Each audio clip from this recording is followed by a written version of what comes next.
Sports Flash TV na may dati. Ito ay lagi kang panalo. Bakbakan na sigurado. Mga balitang... Ang bakbakang Taduran versus Shigioka, Pacquiao versus Anpo, at ang update kay Jandrel Casimero. Pag-usapan natin yan mga ka-flash. Pero bago ang lahat, huwag kakalimutang i-like, mag-subscribe at hit ang notification bell para updated ka sa mga bidyong katulad nito.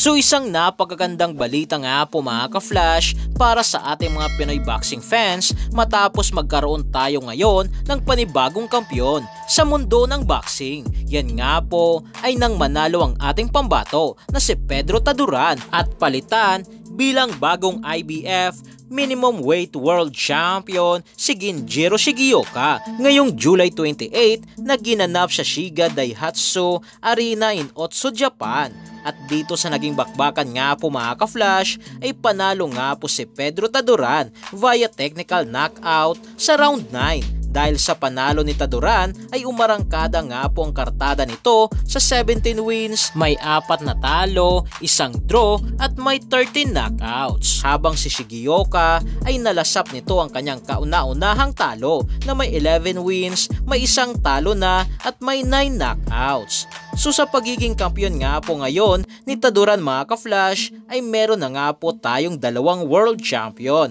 Ang bansang Pilipinas, nang isa pa nga po dito ay walang iba kundi si WBC Minimum Weight Title Holder Melvin Jerusalem.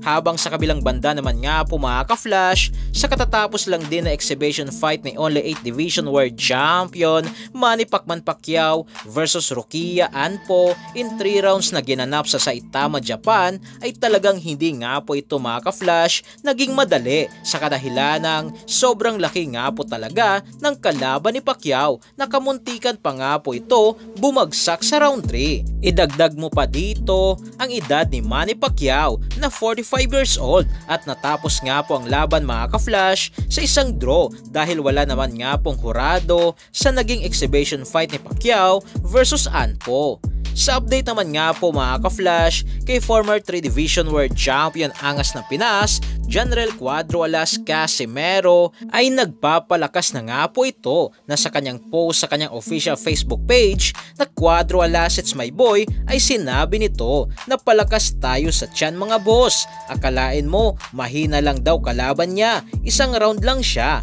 Pero still, wala pa rin nga pong kumpirmado sa kung sino ang makakalaban ni Casimero sa buwan ng September sa bansang Japan. So yan lang para sa ating balitang boxing. Ano ba ang masasabi nyo tungkol dito? Para sa inyong komento at reaksyon na i-komento nyo na sa baba.